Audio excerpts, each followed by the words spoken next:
Anel. Um conjunto não vazio, denominado de R, juntamente com duas operações binárias, de mais e de multiplicação, é dito ser um anel se e somente se esse R, ele, com a operação de usual de soma, for um grupo abeliano, ou seja, é necessário que ele seja associativo para a soma, em que são duas expressões são escritas sem ambiguidade e ambas geram o mesmo resultado. É necessário que ele também apresente comutatividade para a soma, em que a ordem dos fatores não altera o resultado. Apresenta também elemento neutro, em que existe um elemento neutro, que é o zero, pertencente a esse conjunto R. E também existe um elemento denominado de A, que somado com o elemento zero, que é o elemento neutro, resulta no próprio A. Apresenta também elemento inverso, em que existe um A pertencente a esse conjunto R, e também existe o inverso de A, que é menos A. Esse inverso de A, operado com A, resulta no elemento neutro. Segunda propriedade. Para ser um anel, é necessário que ele seja associativo para a multiplicação. Terceira propriedade, distributividade, em que a multiplicação de um elemento A por uma soma B mais C é igual à soma da multiplicação desse elemento A por cada uma das parcelas. Então, A vezes B mais A vezes C, ou vice-versa. Portanto, concluímos que R, com operações usuais de soma e multiplicação, é um anel. Essa é a forma de representar um anel, diferentemente do que ocorre em grupos, em que representamos um grupo por G, com operação usual de soma, ou G, com operação usual de multiplicação. Em anéis, utilizamos duas operações usuais, duas operações binárias. Em grupos, utilizamos apenas uma. Em anéis também é estudado elemento unidade ou elemento integridade. Se existe um elemento 1 pertencente a R, tal que A vezes 1 é igual a 1 vezes A, resultando em o próprio A. E esse A, ele vai pertencer ao próprio conjunto R. Então, chamamos de 1 a unidade ou identidade do anel. Esse 1, ele não representa um número, mas sim um símbolo desse anel. Quando o anel ele possui o elemento de identidade, dizemos que R é um anel com unidade ou com 1. E se R é um anel com 1, então 1 é único. Temos aqui exemplos de anéis em Z com operações usuais de soma e multiplicação. É um anel comutativo com unidade, ou seja, ele apresenta o símbolo 1. Temos também o conjunto ZN, que ele apresenta 0 barra, 1 barra, 2 barra e assim infinito. Ele é um anel comutativo e com unidade, uma vez que ele apresenta o 1. Temos também o conjunto de matrizes 2 por 2 com entradas em F, onde F pode ser tanto os números inteiros, irracionais, reais, com operações usuais de soma e multiplicação. Ele é um anel não comutativo e com unidade. Por que ele é um anel não comutativo? Porque ele é justamente uma matriz. E matrizes não apresentam comutatividade. E ele apresenta unidade. A unidade aqui não é um em si, mas sim a matriz identidade, que é representada por 1, 0, 0 e 1. Temos também 2Z, com operações usuais de soma e multiplicação. É um anel comutativo sem 1. Por que sem 1? Porque esse 2Z representa os números pares inteiros.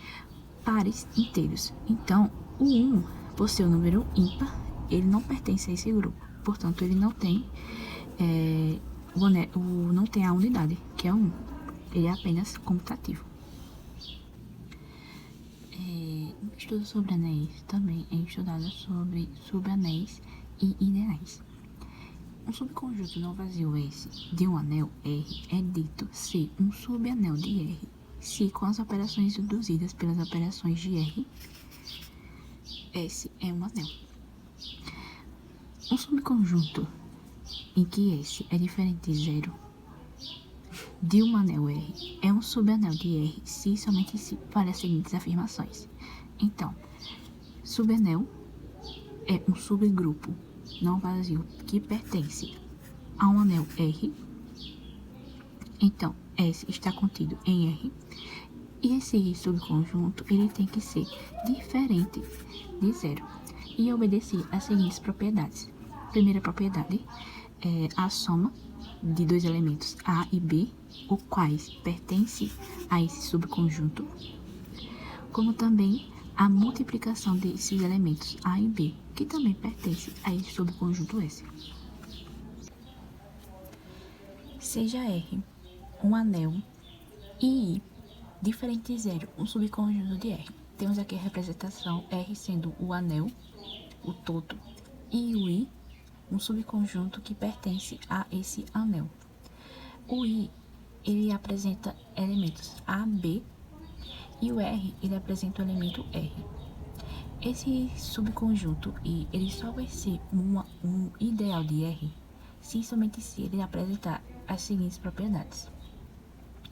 Primeira propriedade, temos que A menos B pertence ao subconjunto I, e o A vezes o elemento R, que pertence ao anel R, tem que pertencer ao subconjunto I. Então, A vezes R pertence ao subconjunto I. E R vezes A pertence ao conjunto I. Temos aqui um exemplo de subanel e ideal. Seja T uma matriz 2x2 com elementos A, B, 0 e A, em que A, B pertence aos números reais, prova que T é um subanel. Como vimos anteriormente, para provar que é um subanel é necessário de 3 coisas. Primeiro, que ele seja diferente de zero. Então, o primeiro passo é provar que ele seja diferente de zero, em que atribuímos valores de A e B.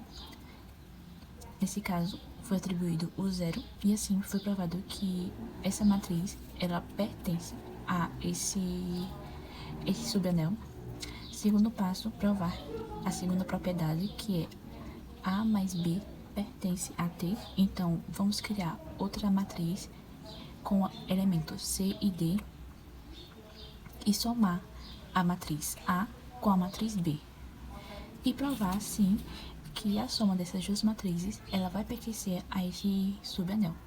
A terceira propriedade é que A vezes B pertence a T. Então, fazendo a multiplicação da matriz A com a matriz B, provamos assim que T pertence a... que essa multiplicação ela pertence a T. Com isso, T é um subanel. E foi provado por uma dessas 3 propriedades.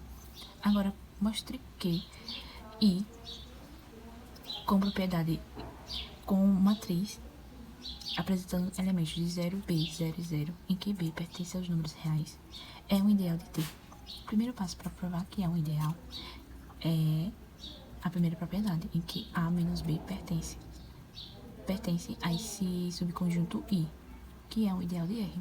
Então,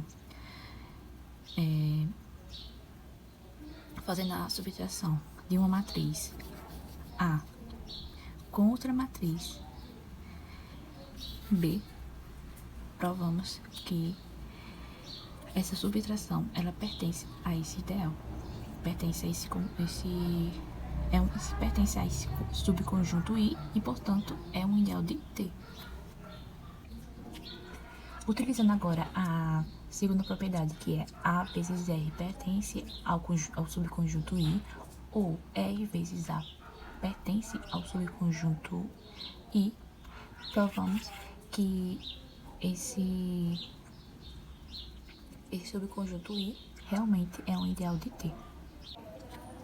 Ainda sobre o estudo de anéis, também vimos os assuntos divisores de zero e domínio de integridade. Seja R um anel.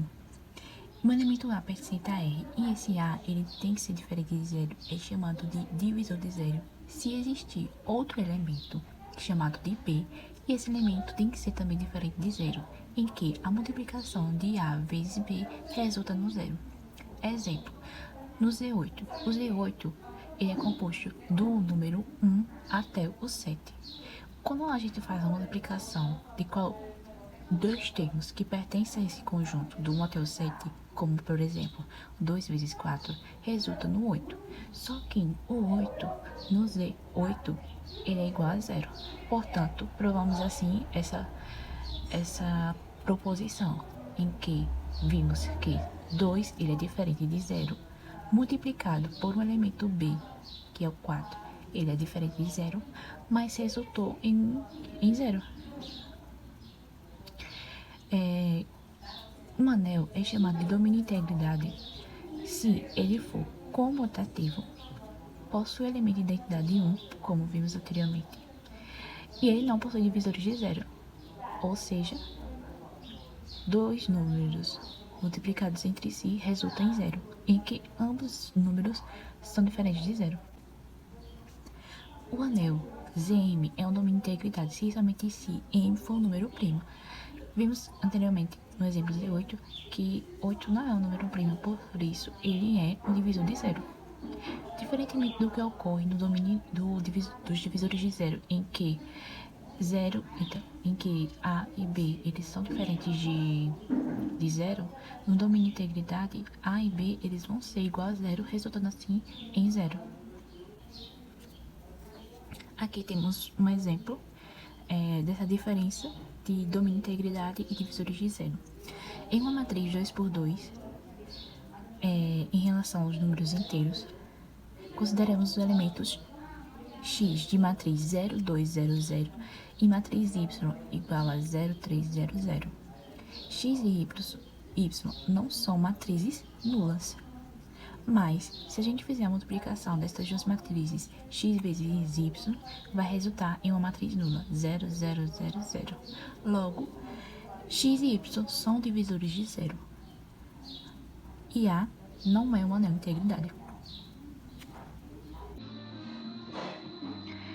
Homomorfismo de anéis e anel quociente. Seja R com operações iguais de soma e multiplicação, e S com operações iguais de soma e de multiplicação também, anéis com unidade, e φ, uma função de R para S. Dizemos que φ é um homomorfismo de anéis com unidade, se e somente se ele apresentar essas três propriedades. A primeira é que o conjunto φ ele apresenta R1 mais R2, fazendo a decomposição disso, temos que φ de R1 mais φ de R2. Segunda propriedade, temos a multiplicação de φ R1 vezes φ R2. E terceira propriedade, temos que φ da unidade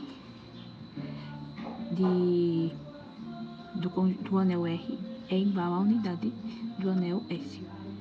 Se a condição 3 ela não for satisfeita, dizemos que φ ele é um homomorfismo de anéis.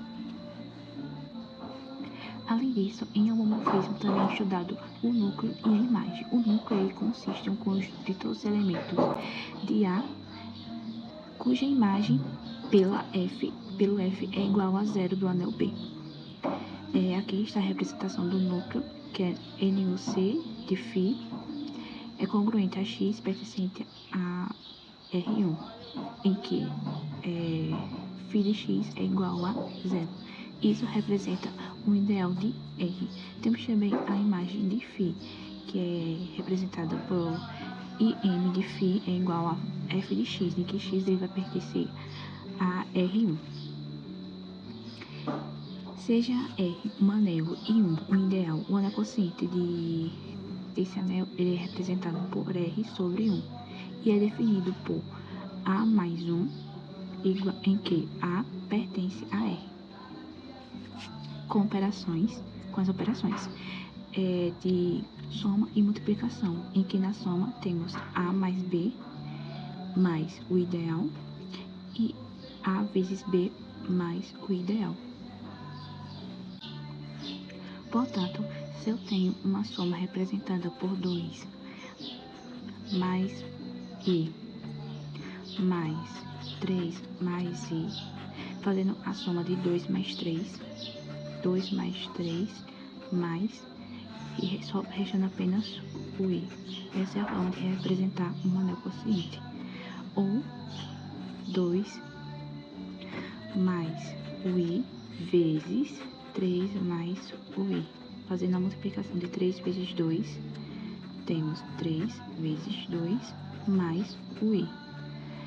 3 vezes 2, 6, 6 mais I. E aqui 3 mais 2, 5, 5 mais o I. Essa é a forma de representar. Trouxe aqui um exemplo de como fazer essa representação de anel quociente. Considere o anel A igual a Z e o ideal de I igual a 5Z múltiplos de 5. Então, fazendo a soma do 0 até o 5, vamos primeiro começar pelo número que está sendo representado por essa linha. Aqui, começando pelo 0, vamos somar de 5 em 5. Então, 0, 5, 10, 15. Aqui, começando do 1. Então, 1 mais 5, 6. 6 mais 5, 11. Então, vai ser de 5 em 5, mas começando pelo número que está representado aqui nessa coluna. Aqui no 2. 2 mais 5, 7. 7 mais 5, 12. Então, está representando de 5 mais 5. E isso vai até representar, a soma do 5 mais o I. Quando chega aqui, isso é a mesma coisa que essa soma. Então, ela não vai se enquadrar no conjunto A. Portanto, o conjunto A ele é formado apenas pelo I, 1 mais I, 2 mais I, 3 mais I, 4 mais I.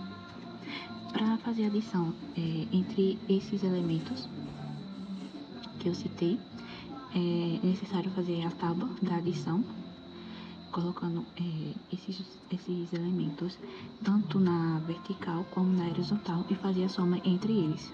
Então, temos aqui I mais I é igual a I mais 1 mais I mais 2 mais I. Primeiro, soma 2 mais I, restando apenas o I. Com isso, fica 3 mais I. O 3 mais I, ele faz parte desse conjunto. Portanto, é possível que ele seja escrito dessa forma. Há casos em que, ao fazer a soma desse elemento, de um elemento daqui, dessa linha vertical com o elemento da linha horizontal, ele não vai pertencer a esse conjunto, como por exemplo 2 mais I mais 3 mais I.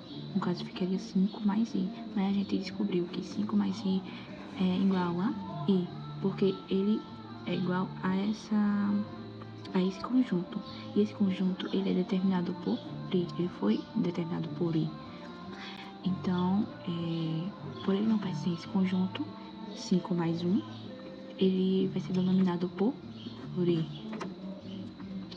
Outro exemplo, 4 mais 6. 6 mais I, ele não pertence a esse conjunto. A gente sabe que 5 mais o I, ele representa o próprio I. E 6 mais I, ele vai representar 1 mais o I.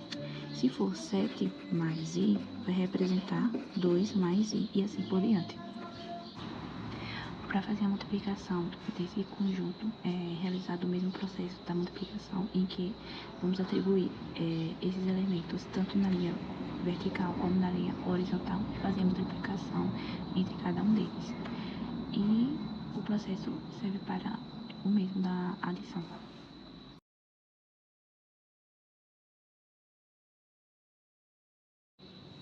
Grupos.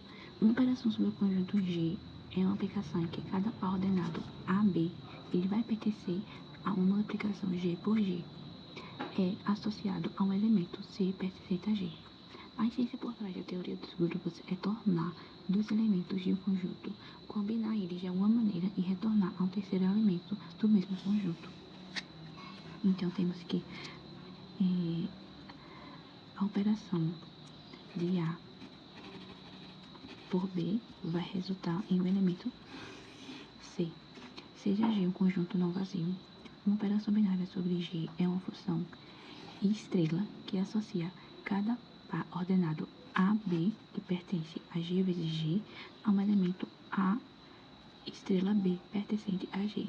E aqui está a representação de uma operação binária em que a multiplicação G vezes G ela representa um par ordenado AB que pode ser operado com qualquer operação usual de soma ou multiplicação que vai pertencer a um determinado grupo G.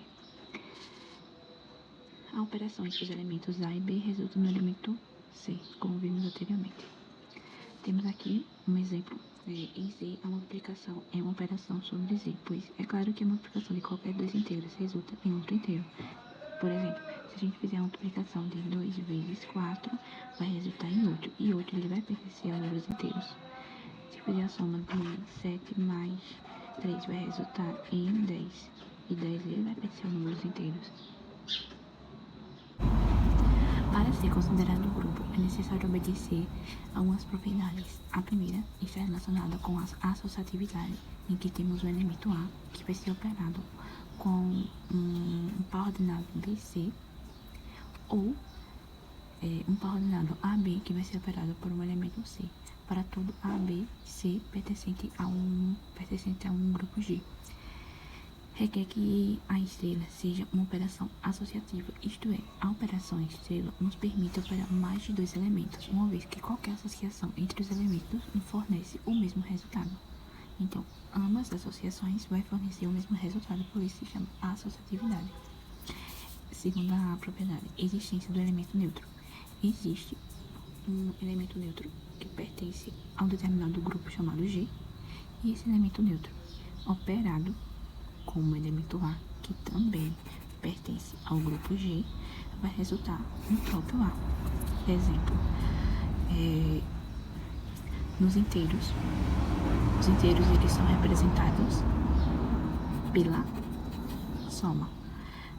E o elemento neutro dos inteiros é o zero, e seja um A denominado de 2, fazendo a soma de 0 mais 2 vai resultar no próprio 2, ou seja, no próprio A. Portanto, é necessário que exista um elemento neutro. Terceira propriedade, é necessário que G ele seja fechado, uma vez que a operação estrela sobre os elementos de G sempre resultará em um elemento de G, como vimos anteriormente no exemplo, na soma de 7 mais 3, em que deu 10, e o resultado sempre vai resultar em um elemento pertencente aos números inteiros. Quarta propriedade, elemento inverso. No grupo G existe um elemento denominado de A, como também existe um inverso de A, que também pertence a esse grupo G. O inverso de A ele é denominado por A elevado a menos 1. E se operarmos esses dois elementos, vai resultar no elemento neutro. Então, aqui diz que para todo A pertencente a G, existe o inverso de A, que é A elevado a menos 1, que também pertence a esse grupo G. E fazendo a operação desses dois elementos, irá resultar no elemento neutro.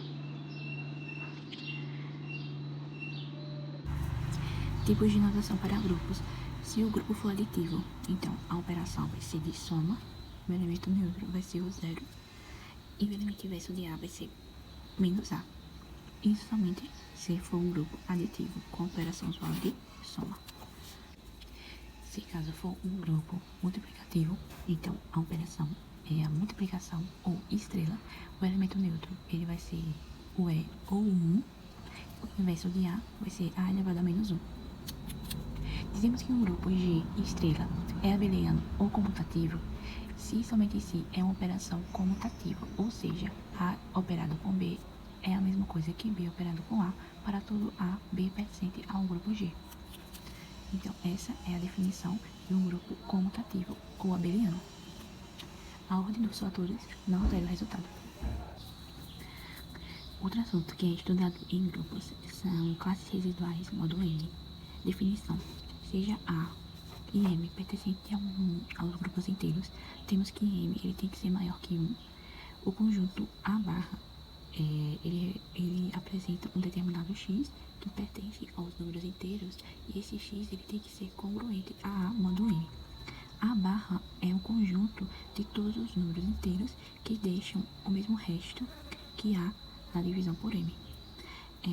Então, os elementos desse conjunto, eles são os números inteiros, de tal maneira que esses números eles vão ser congruentes a módulo m. Temos aqui um exemplo de como ocorre classes residuais. Determina o conjunto com os elementos deixam o mesmo resto que 5 na divisão por 3. Na divisão de 5 por 3, o resto é 2. Então, quais números que divididos por 3 vão restar 2? Temos aqui o 8.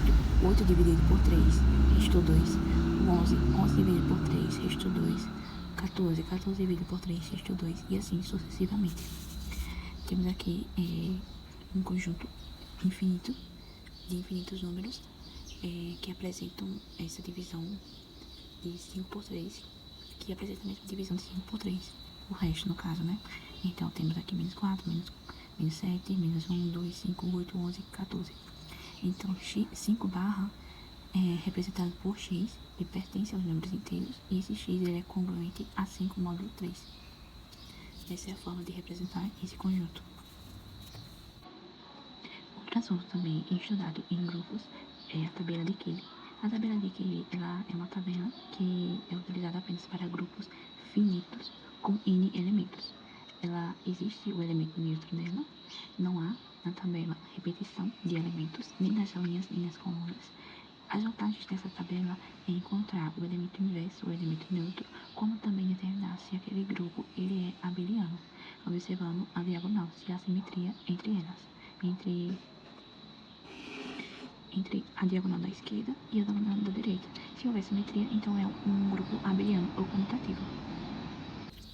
Temos aqui como um exemplo de como representar a tabela de Cayley com os grupos. Construa a tabela de Cayley para o grupo U5.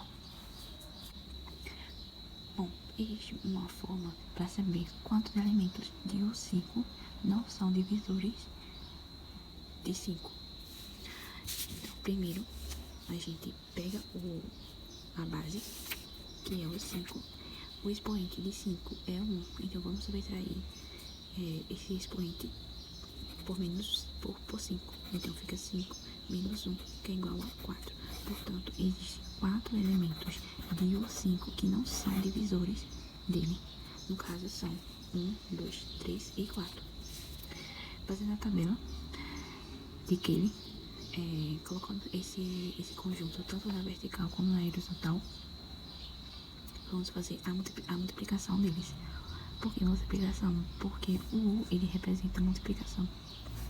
Então, fazendo a multiplicação de cada elemento, 1 vezes 1 é 1, 2 vezes 1 é 2, 3 vezes 1 é 3, 4 vezes 1 é 4. 1 vezes 2 é 2, 3 vezes 1 é 3, 4 vezes 1 é 4. 2 vezes 1 é 2, 2 vezes 2 é 4, 3 vezes 2 é 6. O 6 ele não faz parte desse conjunto. Por ele não fazer parte desse conjunto, a gente tem que fazer a subtração de 6 menos a base, que é quem? 5. Restando apenas 1. Então, 3 vezes 2 é 1. 4 vezes 2 é 8. 8 não faz parte desse conjunto. Portanto, é necessário fazer a subtração por menos 5. 8 menos 5 é igual a 3. Com isso, 8 vezes 2 é igual a 3. 3 vezes 2 é igual a 6. A gente viu que 6 no 5 ele representa 1. 3 vezes 3, 9. 9 não faz parte do grupo, então 9 menos 5 é igual a 4. 4 faz parte do grupo? Sim. Então, essa multiplicação é representada pelo 4 barra. 4 vezes 3, 12. 12 dividido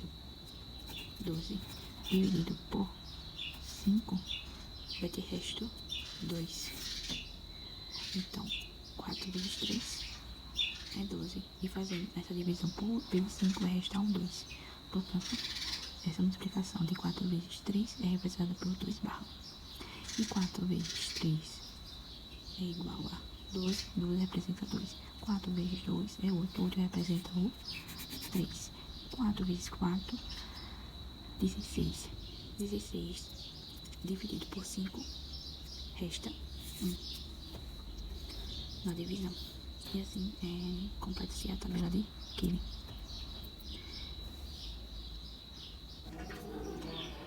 Em grupos, também é estudado o assunto de subgrupos. Seja G, comparação usual de multiplicação, um grupo, e H, um subconjunto não vazio de G. Dizemos que H é um subgrupo de G se H, modelo de operação multiplicação do grupo G, for um grupo. Ou seja, H ele tem que ser um grupo também com operação usual de multiplicação. Com isso, ele vai ser um subgrupo.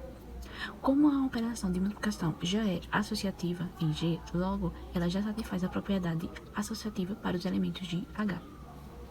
Para ser considerado um subgrupo, também é necessário apresentar algumas propriedades, como em grupos.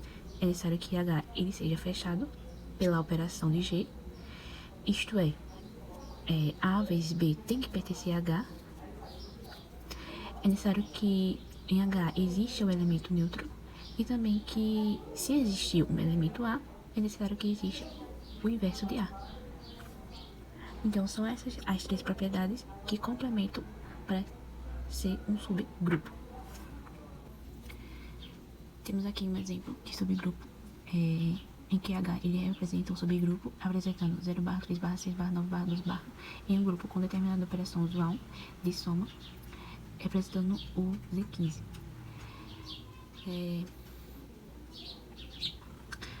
Atribuindo na linha vertical e na linha horizontal esses valores do subconjunto e fazendo a soma entre eles, vamos obter se ele é um grupo fechado, se possui elemento neutro e elemento inverso.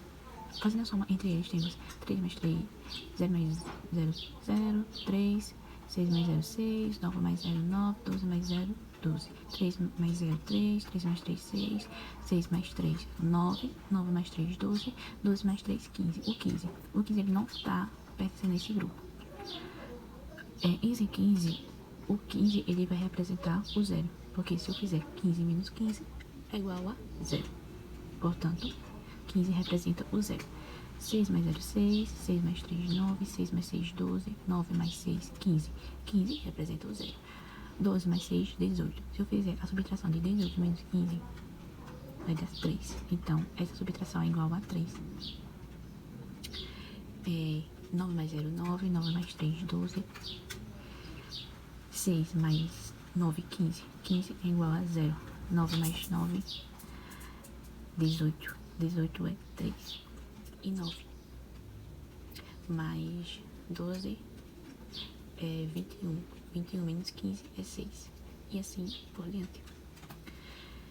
Agora vamos ver se esse subgrupo ele é fechado, se ele possui elemento neutro ou elemento inverso. Para saber se ele é fechado, a gente viu que sempre na nossa soma sempre dava o resultado que ia pertencer a esse grupo. Então, esse subconjunto H, ele é fechado, porque toda a soma de dois elementos sempre resultava em um elemento que pertencia a esse grupo. A gente percebe também que nessa tabela apresenta o elemento neutro, que é o zero. Então, há o elemento neutro. Temos também, se há o elemento inverso, toda linha que apresentar o elemento inverso, o zero, é o elemento inverso. Aqui, o 3, a linha que apresenta o zero, o 3 apresenta o zero. Então, o inverso de 3 é o 12. A linha 12 apresenta o zero. Então, o verso de 12 é o 3. Portanto, esse conjunto é um subgrupo. Homomorfismo de grupos. Esse assunto aí também faz parte ainda sobre o estudo de grupos. E vamos agora para a definição. Uma função f de um grupo G com determinada operação usual em um grupo J com determinada operação usual também chama-se de homomorfismo quando uma determinada função em que há a soma ou a multiplicação de x e y é igual a função de x operacionado com a função de y, tal que, para todo x e y, pertence a um grupo G. Temos aqui a representação de um conjunto G e um conjunto J. No conjunto G, temos os elementos x, y e x operacionado com y. E aqui está a imagem, o contradomínio dessa função, a imagem, em que a imagem de x é f de x, a imagem de y é f de y, e a imagem de x operado com y é igual a f de x operado com f de y, os quais pertencem a um determinado conjunto chamado de J. Então, isso é um homomorfismo de grupos. Temos aqui um exemplo de como se aplicar homomorfismo. Seja G igual a J, que é igual aos números inteiros com operações usuais de multiplicação. Então, a função de G para J, temos que a função de x é igual a 2x, é um homomorfismo de grupos. Porque f de x mais y, qual é a função? A função aqui diz que é 2x. Então, temos que 2, ele representa a função. Colocando o 2 no lugar da função, temos que 2 de x mais y é igual a 2x mais 2y. E isso representa f de x mais f de y, provando assim que é um homomorfismo de acordo com a definição dele.